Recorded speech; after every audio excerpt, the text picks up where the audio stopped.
이런 비례대표제가 사라진다?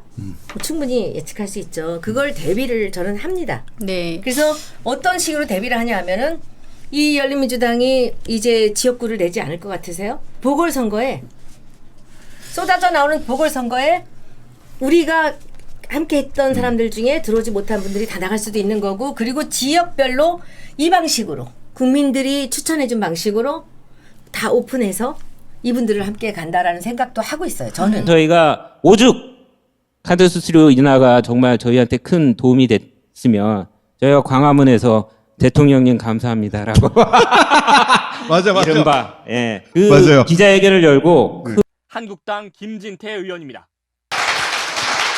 저는 문재인 정부, 문재인 대통령의 성공을 누구보다도 원합니다. 그 분수령이 이번 총선입니다. 더불어민주당의 성공이 결국은 문재인 정부의 성공이고, 또 당원 투표를 통해서 진짜로 합리적인 그 절차를 통해서 더불어시민당의 그 비례연합정당을 만들었죠. 이 비례연합정당의 성공이 결국은 문재인 정부의 성공을 의미하는 겁니다. 전쟁의 원칙에서 제일 중요한 것이 집중의 원칙입니다.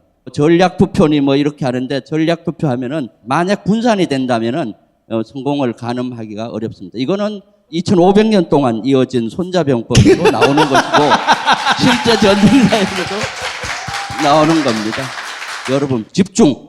첫 번째도 집중, 두 번째도 집중, 세 번째도 집중입니다.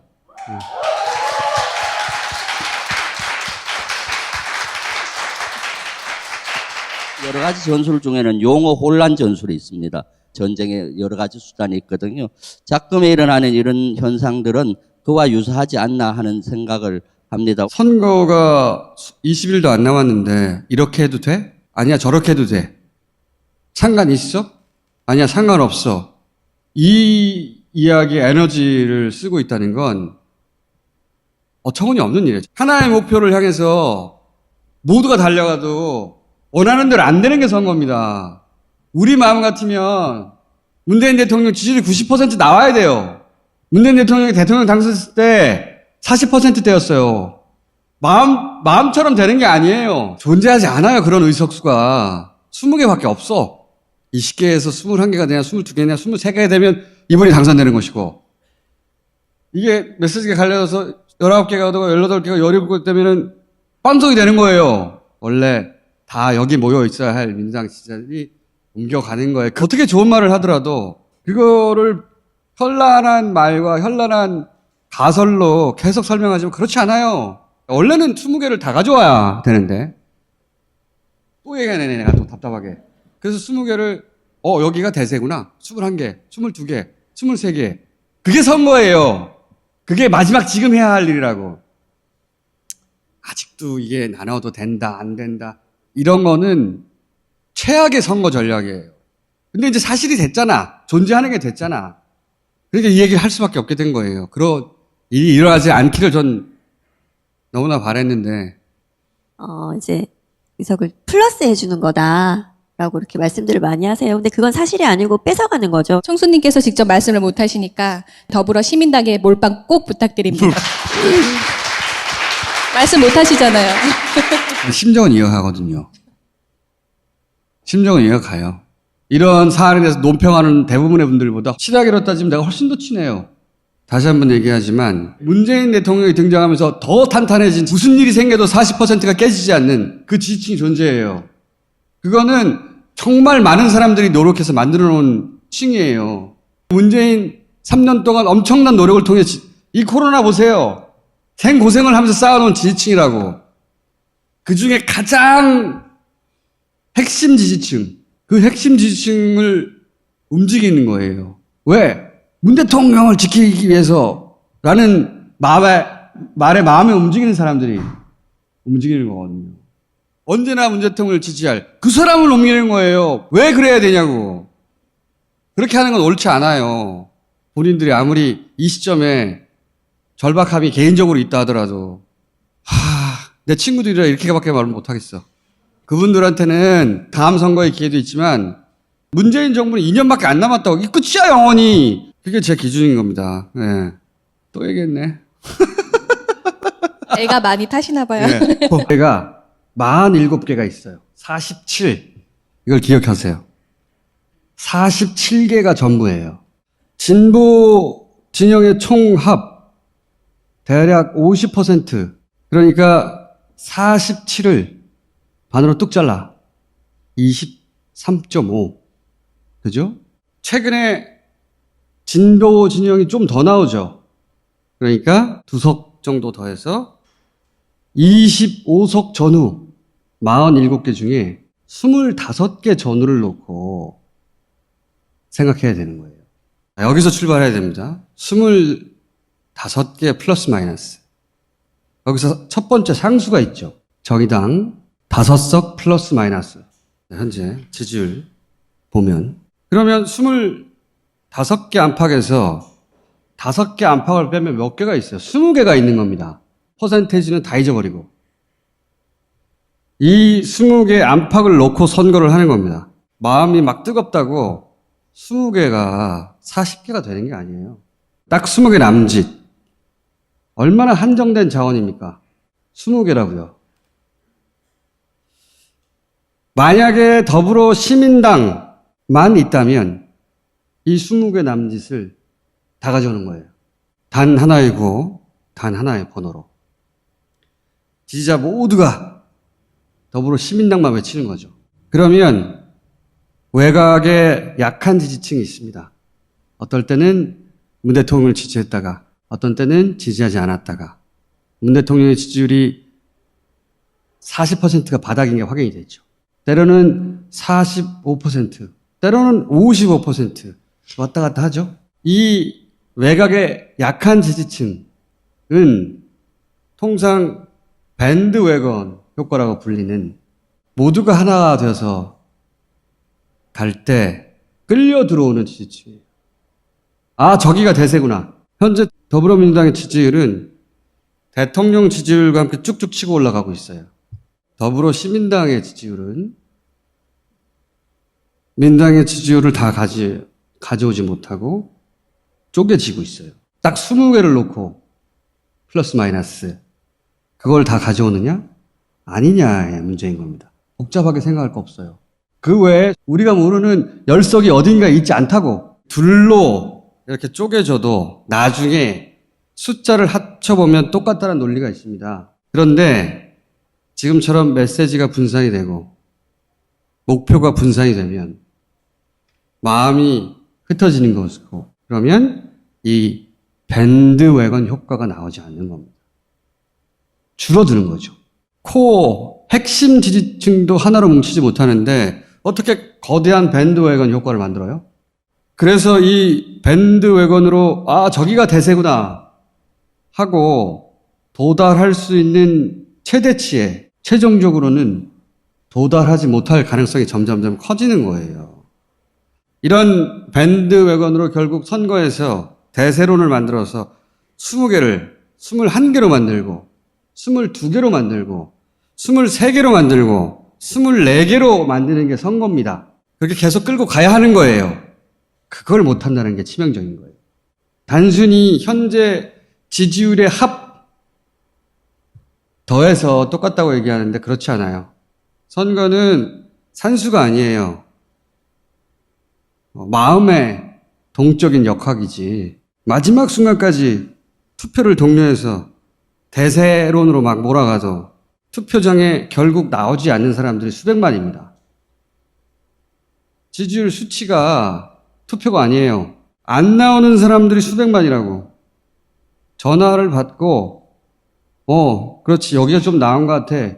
나는 3번 지지해 라고 전화를 삑 누르는 사람들 하고 직접 코로나에도 불구하고 몇 시간을 기다려서 투표를 하는 사람들하고는 다른 거예요.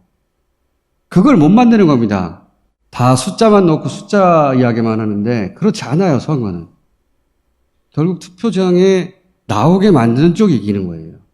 여론조사대로 결과가 나오지 않는 것은 그런 이유입니다. 실제 투표장에 나오는 사람들의 총합이 그래서 20개, 21개, 22개, 23개로 총선일이 다가올수록 몰아가야 되는데 그게 안 되면 이게 20개에서 19개, 18개로 줄어들 가능성이 있는 거예요. 그렇게 되면 민주당에서 시민당에 합류한 비례가 11번부터입니다. 그죠? 자, 열린민주당 15%를 득표하면 7개에서 8개 정도가 되는 거예요. 20개에서 8개를 빼면 12개죠? 민주당이 2석을 가져가는 거예요. 18개에서 8개면 10개죠? 10개? 그럼 민주당은 0석을 가져가는 거예요. 플러스 1이 될 때마다 정확하게 마이너스 1이 됩니다. 그래서 제로섬이라고 하는 거예요. 1당을 만드는데 꼭 필요한 후순위의 비례 의석이 0석이 될 수도 있는 가능성. 그게 중요한 겁니다. 더구나 더불어 시민당의 선거 운동을 지금쯤 온라인에서 열심히 하고 있을 민주당의 핵심적인 지지자들, 지금쯤이면 시민당의 후보들을 칭찬하고 여기저기 막 퍼뜨려서 사람들로 하여금 외곽의 약한 지지자들에게 이 당이 정말 훌륭한 당이라고 그렇게 자발적으로 온라인에서 움직여야 할 핵심 지지층이 뭐라고 있느냐? 여기냐? 저기냐? 상관 있다? 상관없다. 이런 이야기에 에너지를 쓰고 있는 거예요. 밭을 갈고 있어야 되는데 이게 가장 치명적인 겁니다. 아무도 이 민주당의 비례가 타고 있는 시민당에 대해서 밭을 갈고 있지 않아요. 사람의 마음은 한정된 자원입니다. 뭔가 하나를 하면 다른 일을 할 수가 없는 거예요. 시민당이 결국 민주당인 셈인데 핵심 지지자들이 딴 일을 하고 있어요. 이게 치명적인 거예요. 그래서 여기도 저기도 상관없다는 말이 지금 선거에서는 가장 나쁜 메시지입니다. 상관 있어. 아주 많이 상관 있어. 듣기 좋은 말이 선거를 이기게 하는 게 아니에요. 헷갈리게 하는 거지. 총선 후에 합당하니까 마찬가지다. 그렇게 안 됩니다. 당선이 되고 정당 보조금이 나오고 사람이 모이고 원래 정치적인 분화는 내부에서 시작되는 겁니다. 같은 편에서. 일란성 쌍둥이도 각자 삶을 사는 거예요. 국회의원을 당선시킨 정당이 선거 직후에 누가 그걸 바로 없애버립니까? 괜히 더불어 시민당이 따로 탄생한 게 아닌 거예요. 자세히도 보고 멀리도 봐야 하는 겁니다. 이해찬 대표처럼 민주당의 역사를 상징하는 그런 정치적 거인, 구심점, 그런 분이 총선 후에 은퇴하죠. 그런 시점에 분화의 씨앗이 바깥에서 잉태하는 것은 박수 칠 일이 아닙니다. 정의당 표를 가지고 온다고 하는데 착시예요. 민주당 표 중에 선거 때는 의례 정의당을 지지했던 사람들 중에 시민당으로 돌아오던 와중에 중간에 그 표가 절로 빠진 거예요. 정의당 표를 가져오는 게 아니에요. 누가 문재인 대통령을 지키기 위해서 정의당을 지지합니까? 정의당은 정의당을 지키기 위해서 그 핵심 지지층이 지지하는 거예요. 문재인 대통령을 지키겠다고 외치면 정의당 지지표가 일로 오는 게 아니에요. 문재인 대통령을 지키겠다고 외치면 민주당의 핵심 지지층이 옮겨가는 거예요. 너무 당연한 겁니다. 어떻게 문재인을 지키겠다 그러면은 정의당의 충성표가 그리로 갑니까? 그랬다면 정의당을 미워했겠어 당신들이? 이것은 민주당 지지층의 가장 충성도 높은 사람들이 옮겨가는 겁니다. 어떤 경우에도 문재인을 끝까지 지지할 사람들, 어떤 경우에도 투표장에 나올 사람들, 그 핵심 지지층이 움직이는 거예요. 왜 그래야 합니까? 이해찬의 민주당이 문재인 대통령을 해코지했어요? 저 위에 약한 지지층을 공략하면 그건 말이 돼요. 그런데 그분들은 문재인 대통령을 임기 마지막까지 지지할 것이고 투표장에 나올 사람들이에요. 왜 그분들을 공략해? 민경욱도 저쪽에 투사예요. 그래서 외연을 확장합니까? 민주당 지지층의 밑둥을 흔드는 겁니다, 이것은. 그래도 훌륭한 몇 명의 의원들을 배출하는 것은 좋은 일이 아닌가. 가장 말하기 어려운 대목이에요. 나도 이거 말하기 어려워, 씨발. 나도 친한 사람들이야. 근데 훌륭한 서너 명을 위해서 일당을 놓칠 가능성을 높일 수는 없는 겁니다. 내 사적인 감정하고 무관하게. 아무리 뛰어난 개인도 조직된 일당을 대신할 수는 없는 겁니다. 박주민, 표창원, 김종민 훌륭하죠. 그분들이 탈당해서 문재인을 지키겠다고 당을 하나 만들면 박수 칩니까? 내가 굉장히 말하기 어려워, 이런 대목은. 내가 좋아하는 사람들이 거기 있어요. 그래서 왜 그런지도 이해가 가요. 그래서 이런 말을 하기가 내가 괴로운데, 그 몇몇에게는 다음 기회라는 게 있습니다. 그분들의 인지도라면 지역구에 나가도 충분해요. 보궐에 나가도. 비례가 아니라. 하지만 문재인 정부는 남은 2년이 전부예요. 다음 기회 같은 건 없어요. 1당이 되는 것보다, 압도적 다수당이 되는 것보다 중요한 기회는 없어요. 제 기준은 그렇습니다. 하고 싶지 않은 이야기인데 할 수밖에 없어서 다시 한번 했어요. 근데 이제 워낙 중요한 시점이라 직접 나오셨어요. 제가 대표님 직접 나오셔야 될 것 같다고 부탁을 드려가지고. 오늘 이거 하셨더라고요? 익사하신, 예. 오늘 자. 오전에 예. 두 분 대표가 우리 당사를 방문을 하셨습니다. 예. 이렇게 만나보니까 꼭 사돈끼리 만나는 것 같더라고요.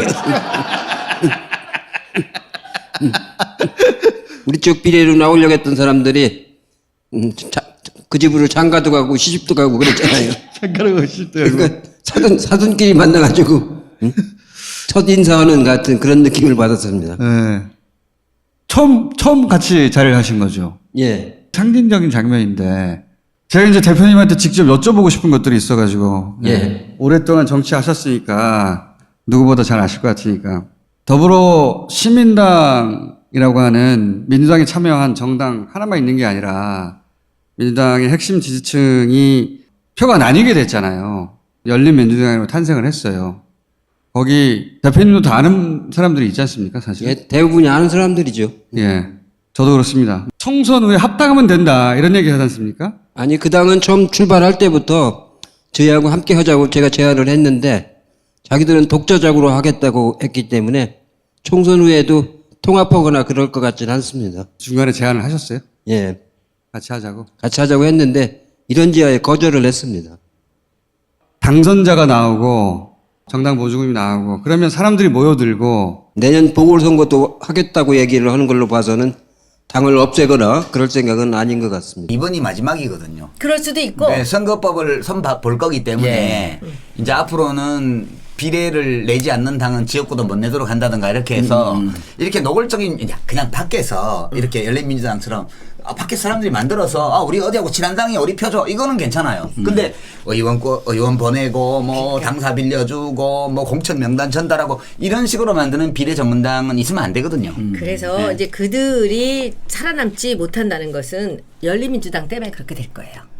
왜냐하면 국민들이 직접 나서서 뽑아주고 사람들을 골라주고 찍어줬단 말이죠. 이 재미를 유권자들이 갖기 시작하면 자기들이 줄 세우는 사람들에 대해 관심이 없어지는 거예요. 그리고 이제 만약에 이런 비례대표제가 사라진다? 뭐 충분히 예측할 수 있죠. 그걸 대비를 저는 합니다. 네. 그래서 어떤 식으로 대비를 하냐 하면은 이 열린민주당이 이제 지역구를 내지 않을 것 같으세요? 보궐선거에 쏟아져 나오는 보궐선거에 우리가 함께 했던 사람들 중에 들어오지 못한 분들이 다 나갈 수도 있는 거고, 그리고 지역별로 이 방식으로 국민들이 추천해준 방식으로 다 오픈해서 이분들을 함께 간다라는 생각도 하고 있어요. 저는. 자, 여기 네. 이제 굉장히 미묘한 예. 아주 발언이세요. 그렇죠, 그렇죠. 예. 미묘한 발언이신데 예. 제가 이제 민주당 쪽을 취재를 좀 해봤거든요. 제일 경계하는 시나리오예요, 이게. 맞아요. 그걸 안 할 것 같으면 이걸 왜 하겠습니까? 노골적으로 틀면 정봉주가 저 열린민주당 만들어가지고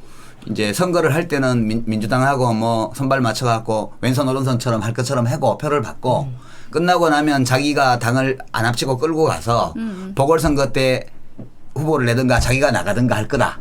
그러니까 저 당은 민주당과 일정한 정도 협력을 하면서도 계속 갈등 관계에 있게 되고 지역구를 내는 순간 적대적으로 바뀌게 돼요. 제가 그거 많이 해봤거든요. 어렵게 만들어서 당선자를 배출했는데 총선 직후에 갑자기 없애버린다. 그렇게 하려면 처음부터 우리하고 그 같이 당을 만들었어야죠. 근데 그걸 거절하고 독자적으로 만들기 때문에 계속 갈 거라고 지금 저는 처음부터 그렇게 봤습니다. 여기 오늘 오신 우희정 교수하고 최백은 교수는 오늘도 저하고 이제 와서 환담을 했는데 자기들은 선거 끝나면 바로 학교로 복귀하니까 합당을 하든가 통합을 하든가 그렇게 이제 하는 게 좋겠다는 취지로 이 말씀을 하셨어요. 네. 민주당 후보 비례가 뒷번호 아닙니까? 11번부터입니다. 그거를 이렇게 앞쪽으로 올릴 수는 없으셨어요? 예, 처음에 만들 때부터 우리는 11번부터 하겠다. 그렇게 이제 선언을 하고 시작한 거기 때문에 그 앞쪽으로 올라가면은 소수 그 정파들을 진출시키려고 하는 그런 의도가 없어지기 때문에 저는 11번부터 그냥 하자. 그래야 아주 배수의 진을 쳐야 이게 되는 일이기 때문에 11번부터 하는 걸로 그렇게 일관된 입장을 가지고 갔습니다. 그 점에 대해서 오늘 최백은 교수가 저한테 아주 큰 결단을 했고 아주 고맙다고. 소수 정당이 검증을 다 통과하지 못해서 두 당만 됐거든요. 그러면 민주당이 만약에 3번부터 후보를 다 차고 들어갔으면 거의 20석 정도 생각했었으니까 18개를 가져갈 수 있잖아요. 그거를 안 한다는 거는 그건 보통 결단이 아닙니다. 그 몇 석을 먹으려고 정당들이 생기는데요. 그래서 이제 우희종, 최백은 두 분이 그래서 민주당이 감탄했다는 얘기를 계속해요. 대표님이 그렇게 결정하신 거죠? 예, 제가 최고위원들하고 협의해서 그렇게 결정을 했습니다. 고집쟁이. 우리 당에 있던 비례대표 후보들은 그 주장을 많이 했습니다. 그렇겠죠, 당연히. 예, 앞으로 좀 땡겨달라고. 그러면은 우리가 처음에 약속했던 소수 정파들이 입지가 좁아져서 그건 원래 취지가 아니다. 그러니까 11번부터 해서 가능한 많이 당선되면 되는 거니까 아주 철저하게 하자. 그렇게 이제 아주 다짐을 했습니다. 그러니까요. 그러니까 이제 두 당이 이제 성은 더불어입니다. 이름은 시민당, 민주당, 더불어 집안입니다. 더불어 집안.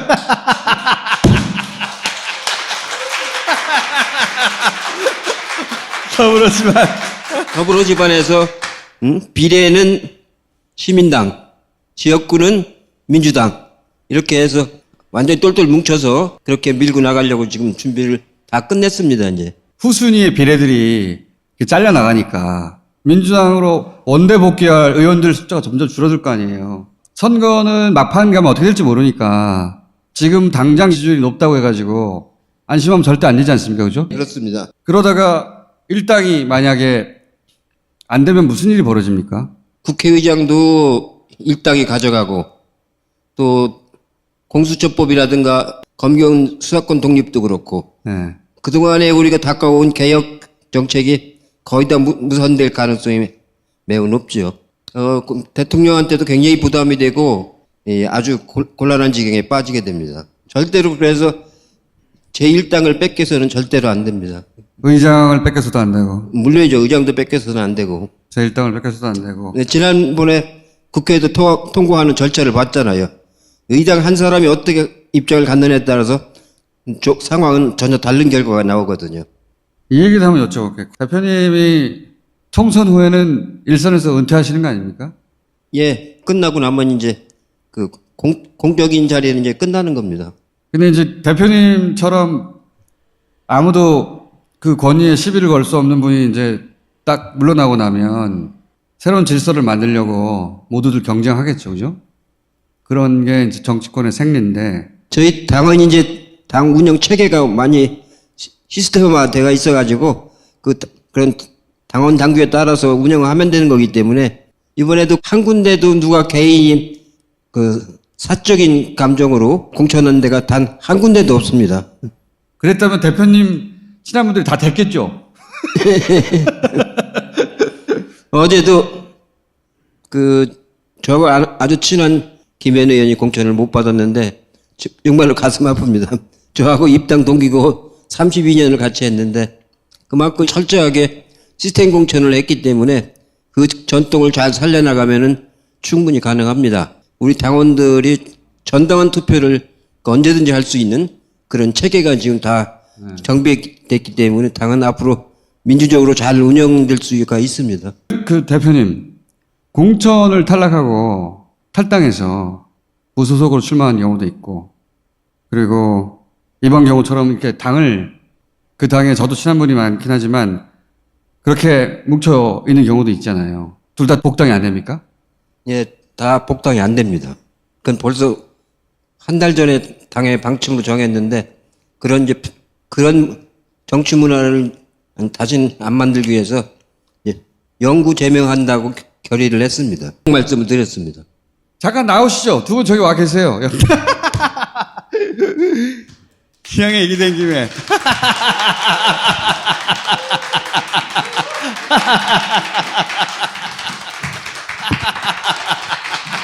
안녕하세요. 네, 안녕하십니까. 아니, 거대 여당의 당대표하고 어깨를 나란히 하는 그냥. 네, 저희 뭐 한 집안이죠, 이제. 네. 저희가 시댁이라고 저희 집으로 보내고 있어요. 예. 이정을 의원이 거기 가서 선대위원장 공동선대위원장을 선대위원장. 네, 저희가 제안을 했습니다. 좋다고 하나요? 긍정적으로 생각하시는 것 같더라고요. 긍정적으로. 자, 그분이 최근 일주일 사이에 평생 겪어보지 못한 일들을 어마어마하게 겪고 있어요. 예, 맞습니다. 정치판이라는 게 워낙 역동적이니까요. 근데 주로 심야에 터져요. 그러니까요. 예, 뭐 새벽 3시에 일 터진다든가, 예. 새벽 4시에 전화가 온다든가, 새벽 5시에 해결해 달라든가, 예. 이런 일들이 계속 벌어지게 되죠. 두 분이 제정신이 아니에요, 지금. 평생 안 해본 창당을 겪었죠. 평생 안 해본 정당 간 협상을 하고, 그리고 평생 안 해본 시민 후보들을 공모하고, 평생 안 해본 공심을 거치고, 그리고 그걸 조율하고, 후보를 결정하고, 이걸 뭐 초압축적으로 겪고 계신데, 그러면서 이 시민 후보들이 듣보잡이라고 언론에서도 표현해서 듣보잡이라는 어떤 그 말 자체가 너무나 어울리지 않는데요. 저희는 정말 철저히 검증돼서 다양한 목소리를 낼 수 있는 정책 전문가들을 주로 찾았습니다. 근데 그렇게 자기 분야에서 성실하게 자기 몫을 꾸준히 해오신 분들을 듣보잡이라고 이렇게 표현해서 굉장히 놀랐어요.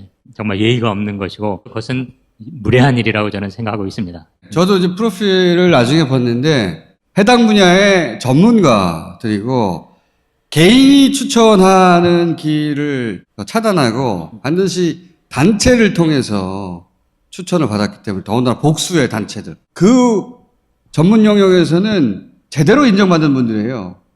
그분들을 듣보잡이라고 하는 건 말도 안 되는 겁니다. 예. 제가 한 가지 일화로 설명을 드릴게요.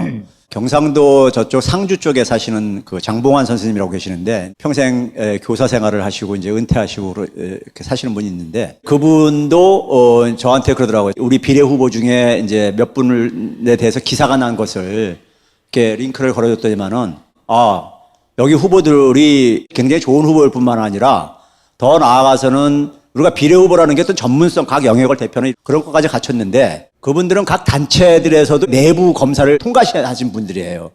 그 다음에 더불어민주당의 이제 공천 시스템을 저희가 활용을 해가지고 또 이제 검증을 했고요.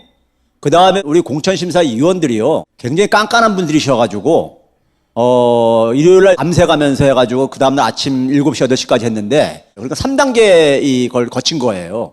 왜냐면 문제가 되면은 저희가 그러니까 되돌려 보낼 수밖에 없으니까요. 마지막 공심위원들이 제일 깐깐했다면서요? 예. 예. 민주당의 시스템이라는 건 엄청난 백타이트가 나와요. 어떤 경우에 어떤 발언을 했고, 이거 쫙 다 나오거든요. 나는 거기 들어가면 안 되겠다는 생각이 들더라고. 뭐 다 나와! 굉장히 빡빡한 시스템이 있어요. 그걸 들고 가서 다시 또 공심위원들이 3차에 걸쳐서 하지 않았습니까? 살아나기 힘들어. 여기서 하나 명확히 해두고 싶은 게 있습니다. 저희가 가장 엄밀한 민주당의 검증 시스템을 우리가 사용한다고 처음부터 말씀드렸는데 악의적인 언론들이 민주당의 검열을 받아서 진행한다는 식으로 보도하는 걸 봤어요. 검증과 검열은 전혀 다른 겁니다. 제가 볼 때는 참 각 분야에서 존경을 받을 만한 사람들을 제가 보더라도요. 특정 전문 영역에서 전문가들이 정치의 영역으로 들어오기 어렵습니다. 그래서 비례라는 제도를 만들어서 그분들의 경험을 국회가 활용하고 그분들이 이제 지역구로 나가고 그런 루트지 기본적으로 비례의 목적에 맞는 다양한 시민 후보들을 내는 공천을 한 거거든요, 이게. 맞습니다. 그런 면에서 다스베이다에 등장하는 인물은요, 비례로 적합하지가 않습니다. 자신의 힘을 가지고 지역구에서 나가서 지역 주민의 표를 가져야 돼. 그렇게 개인적으로 할 수 없는 분들이 하지만 그 전문성과 경험이 꼭 필요한 분들이 비례 들어오는 거예요. 그러라고 비례가 있는 거고 서초에 박경미 의원, 이재정 의원 이런 분들이 다 비례로 성장해서 가는 거잖아요. 이거 제가 여쭤보고 싶어요. 민주당은 유난히 언론의 밥이잖아요. 우리 언론 지형이 보수 편향이다 보니까. 근데 두 분이 이제 가장 예민한 공천 혹은 당과 당끼리의 의석 가지고 어떤 협상 이게 가장 어려운 거거든요. 한 석이라도 더 가져보려고. 두 분이 경험한 바를 좀 설명해 주세요. 제가 주로 이제 협상을 하고 접촉을 하고 했던 당사자인데요. 처음에는 정의당하고 먼저 접촉을 했었죠. 문제는 갑자기 이제 셈법이 바뀌었다는 전화를 하게 되면 잠수를 타. 연락이 안 되고 그러게 되면 이제 그러니까 이제 협상을 뭐 이제 하고 그러다가 이제 또 다시 저한테 또 연락이 와요. 교수님 지난주에 이어서 또 그러다 보니까 제가 이제 뭐 짧게 정리하면은 예.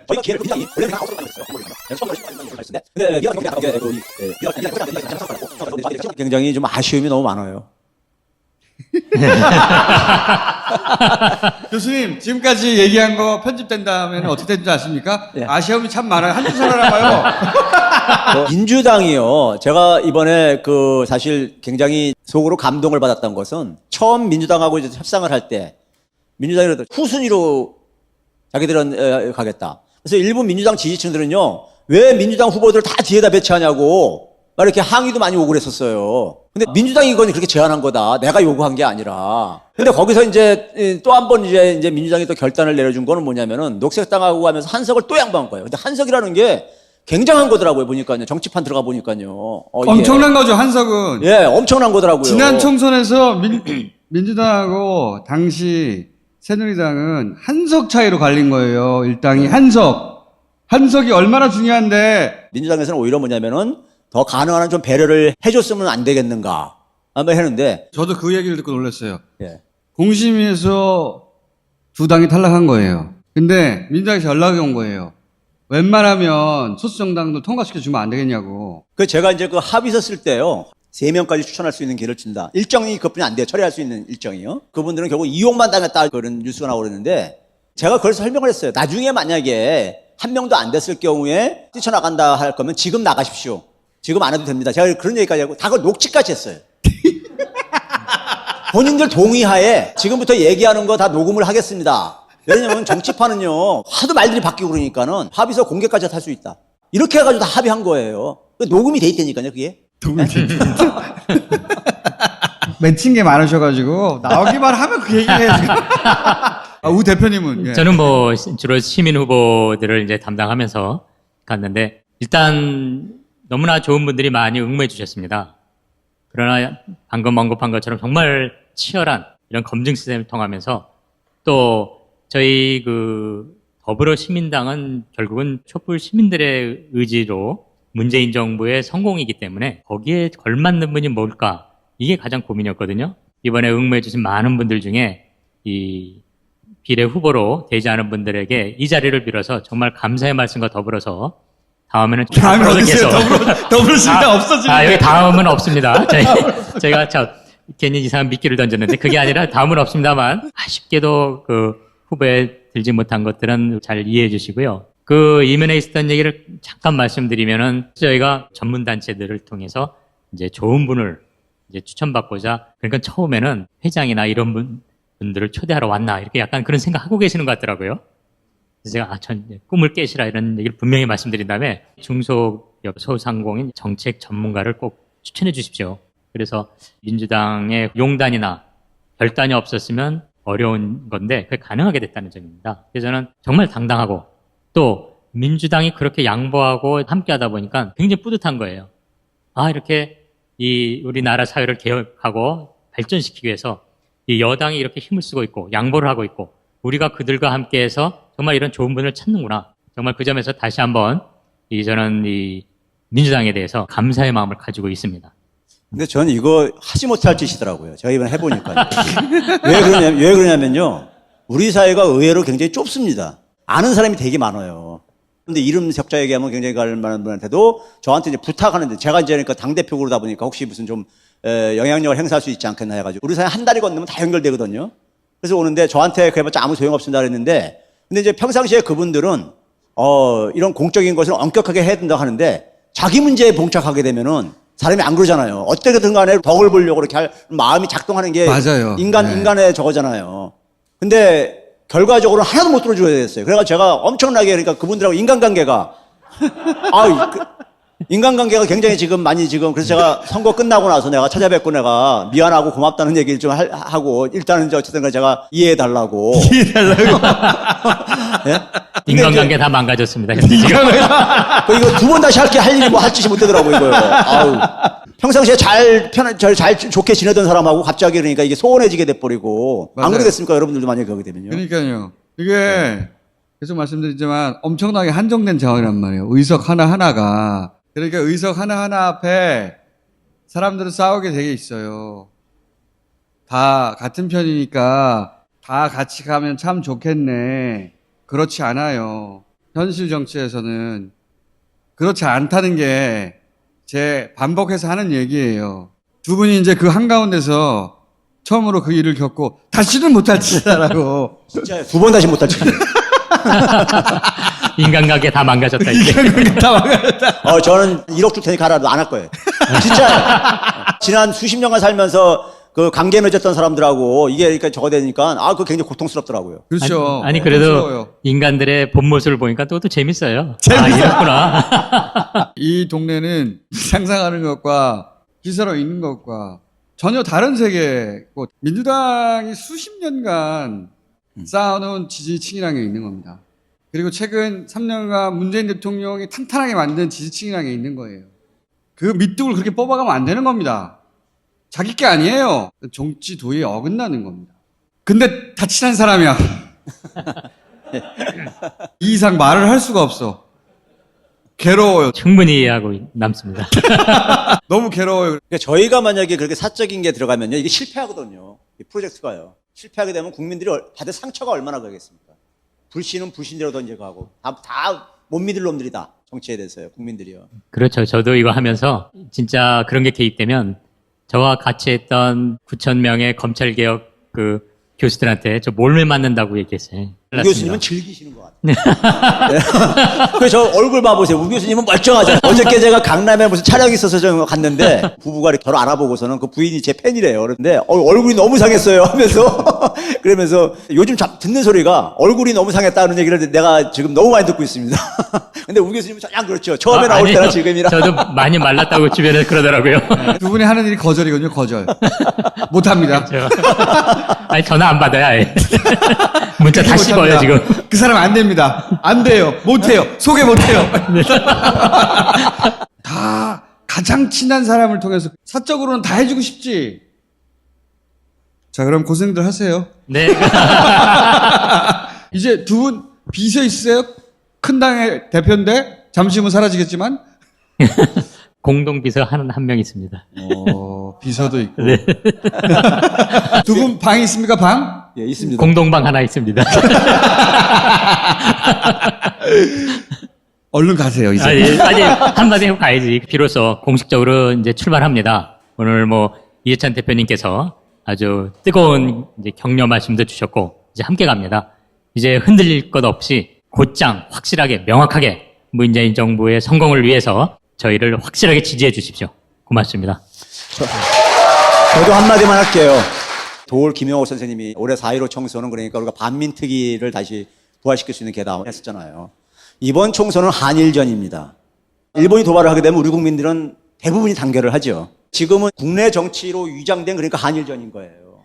저희 시민당은 저는 의병이라고 제가 규정을 합니다. 의병이고 주요 외신들 뉴욕타임즈나 워싱턴 포스트 같은 주요 외신들이 우리 편들을 들어주고 있고, 지금 반대편은 누가 있냐면 미통당이라든가 그다음에 기레기 이 집단들하고 정치검찰 이쪽이요. 이 집단들의 공통점이 뭐냐?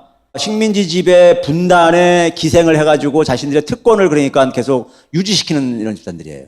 요미우리 신문에서 뭐라 그랬습니까? 문재인 정권이 코로나 이 방역을 가지고 국민들을 현혹시켜가지고 선거용으로 이용을 하고 있다. 작년에 일본이 경제도발할 때 제가 뭐랬습니까? 이건 문재인 정권 좌초시키려고 하는 거다. 지금도 마찬가지입니다. 그게 전혀 하나도 안 변했어요. 국내 정치 세력들을 이용을 해가지고 지금 하고 있는 것뿐이에요.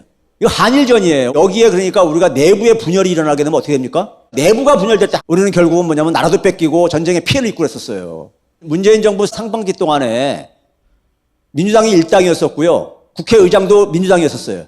근데도 어떻게 됐습니까요? 지금 미래통합당이 사사건건 발목 잡으면서 제대로 못했는데 일당 뺏기고 국회의장직까지 뺏겨보세요. 문재인 정부는 식물정권으로 전락해버립니다. 파산 상태로 다시 진입하게 되고, 지금 코로나 사태로 지금 경제가 지금 다들 지금 붕괴돼 가고 있습니다. 근데 그 상황을 그러니까 이 사람들은 즐길 사람들이에요. 그걸 여세로 몰아가지고 나라 망친 정권 해가지고 대선을 그러니까 뺏어오겠다는 거예요, 지금요. 그게 이제 일본의 의도하고도 맞물려 들어가고, 그래서 저는 이걸 제2의 한일전이다 라고 규정을 하고 있는 거고요. 한일전에서는 단결이 제일 중요한 해법이에요. 일본이 경제도발할 때 국민들이 개싸움을 되니까 정부는 정도를 지켜달라면서 불매운동으로 대응을 하면서 우리가 이겼잖아요. 그때하고 지금 뭐가 달라졌습니까? 달라진 거 아무것도 없어요. 우리가 승리를 쟁취하는 날까지 한 20일 남았습니다. 모두 같이 단결을 부탁드립니다. 네, 감사합니다. 근데 사실 제가 상인운동을 20년 가까이 했지만 단 한 번도 이루어지지 않았던 카드 수수료와 관련된 대폭적인 인하가 작년에 이 문재인 정부에서 이루어졌거든요. 대형마트나 백화점이나 이런 대기업 유통업체들은 1%로 주면서 상인들한테만 2%가 넘는 이걸 가져간다는 것은 1%라고 하면 100만 원이 왔다 갔다 하는 거죠. 저희가 오죽 카드 수수료 인하가 정말 저희한테 큰 도움이 됐으면 저희가 광화문에서 대통령님 감사합니다라고 맞아. 이른바 그 맞아요. 기자회견을 열고 크게 플랜카드를 걸었습니다. 근데 그때 주도하신 분입니까? 대통령 네. 감사합니다. 플래카드 이거 들고 다 같이 했습니다. 네, 다 같이 했어요. 예. 대통령이 큰 결단을 해서 정말 이 카드 수수료 인하를 그렇게 해줬을 때 그거는 골고루 누구에게나 다 미치는 거거든요. 중소상인들한테는. 그럼 정말 저희들이 고맙다는 건 고맙다라고 표현도 하고 그만큼 또 열심히 하신 만큼 또 다른 것도 요구를 하고 해서 이런 중소상인들이 정말 살맛 나는 세상을 만들어야 된다고 좀 봅니다. 이 문재인 정부가 들었던 중소상인의 보호정책과 활성화 정책이 사실 저는 반도 못 갔다고 보는데요. 앞으로 더 많이 해야 될 부분이 있다고 보고요. 같이 참여해서 꼭 만들어야겠다라는 좀 생각이 있습니다. 알겠습니다. 그리고 박근혜 정부 때 국민들의 촛불을 들을 때 저희 상인들이 저작거리 만민공동회라는 거를 눈발이 막 내릴 때 한 100명씩 같이 참여를 하면서 상인들 처음으로 박근혜 퇴진을 촛불을 함께 들었었습니다. 그랬어요? 예. 그래서 그때 저희가 이제 삼성 이재용이나 이런 경제 범죄에 대해서도 이 적폐청산을 외치면서 저희들이 거친 분들이네.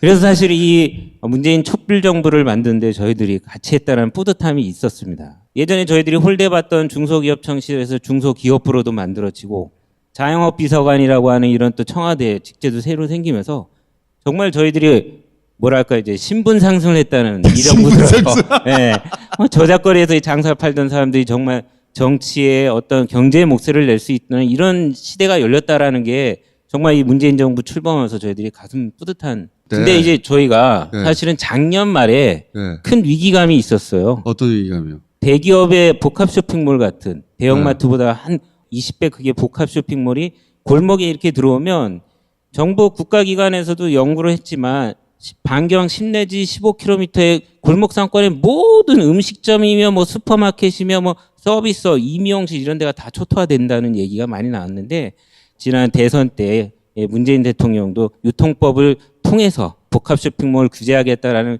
국정과제가 있었습니다. 이게 이제 유통법이라는 법으로 만들어졌는데 이인영 원내대표 사인도 받고 사인을 다 받았는데 이 법안을 논의하는 상임위원장을 맡고 있는 지금의 이제 통합당이죠. 자유한국당만 이 법안을 쌩을 깠습니다. 쌩을 깠어. 그래서 저희가 쌩을 깠어. 황교안 당대표가 농성을 하는 자리까지 가서 저희들이 이거를 촉구하려고 했었는데 거기서 전희경 대변인이 저희를 막아세우면서 한번 대판 싸운 적이 있죠. 그래서 유통법을 통과시켜달라는 농성을, 자유한국당을 규탄하는 농성을 한 40여일간 했는데 결국은 아직까지도 그 유통법이 논의조차 못 되고 있거든요. 회의의 안건으로조차 못 올라가고 있는데 이건 전적으로 자유한국당의 발목 잡기다라는 생각이 듭니다. 그래서 저희 상인들이 이번만큼은 일치 단결해서 자유한국당 이놈들을 싹 다 뭐라고 표현해야 될까요? 너무 과격한 분이 나오셨네. 이 정부의 이 개혁 과제였던 유통법만 놓고 보더라도 더불어 시민당하고 해서 저희가 정말 이 문재인 정부의 개혁 과제들을 완수하는데 적극적으로 동참하겠다. 이런 의견들로 저희들이 참여했죠. 왜 그 많은 추천을 받았는지 알겠어요.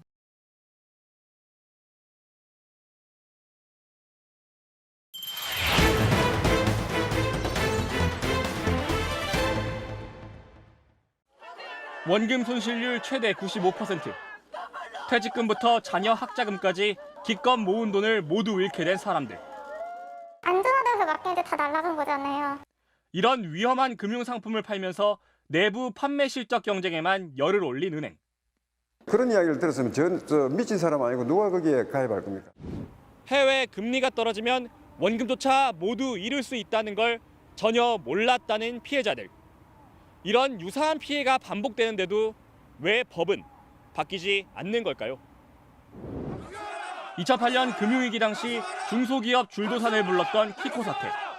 2013년 부실 회사채와 기업 어음을 발행해 1조 원이 넘는 피해를 일으킨 동양그룹 사태.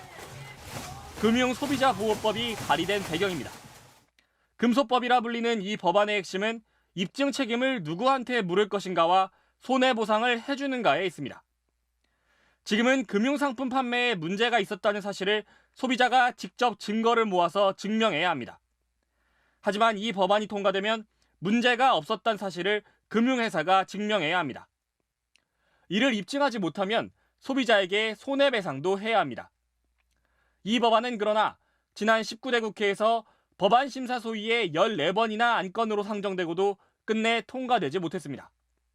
이번 20대 국회에서 또한 진전되지 않던 논의가 최근에서야 큰 전환점을 맞았습니다. DLF 사태로 피해자가 속출하자 본격적인 논의를 시작한 겁니다. 열흘 전 열린 국회 정무위 법안 소위. 당시 회의록엔 금소법에 대한 의원들의 입장이 고스란히 담겨 있습니다. 금소법 도입에 찬성한 건 김병욱, 최운열, 이하경, 장병환 의원. 이 중 김병욱 의원은 금융회사의 잘못을 입증하려면 소비자가 녹음기를 다 가져가야 하고 영상도 녹화해야 하는데 안 된다며 금융기관에게 입증하게 하는 게 더 수월하다고 말했습니다. 같은 당 최운열 의원 또한 금소법을 도입하면 금융회사들이 문제가 되는 상품 판매를 최소화할 것이라고 지적했습니다. 하지만 반대의 목소리를 낸 의원도 있습니다. 한국당 김진태 의원입니다. 김 의원은 잘못한 것을 입증해야지 잘했다는 것을 어떻게 입증하냐며 이는 소송법의 원칙에 벗어난다고 주장합니다. 또 그렇게 하다 보면 어디 무서워서 금융상품을 개발할 수 있겠느냐며 기업 활동을 위축시킬 거라고 밝혔습니다. 결국 금소법은 이날 법안 소위를 통과하지 못했습니다. 소위에선 관례적으로 모든 의원이 만장일치로 동의해야 법안이 통과되는데 김 의원이 반대 입장을 명확히 했기 때문입니다. 김 의원에게 더 자세한 이야기를 듣고 싶어 인터뷰를 요청했지만 지역구 일정을 이유로 응하진 않았습니다. 이런 상황 속에 애가 타는 건 전 재산을 거의 날리다시피 한 서민들. 우리 은행장님, 하나은행장님 다시 묻겠습니다. 1억 원을 안전하게 은행에 맡겼는데 왜 빵원이 되었습니까? 이들은 우리 하나은행에 대한 국정조사와 피해 보상을 요구하고 있지만 현행법으로는 구제에 한계가 있어 앞으로의 전망은 불투명한 상황입니다. 법이 없다, 곽승규입니다. 네, 누가 찬성하고 누가 반대했는지 기억해야겠습니다.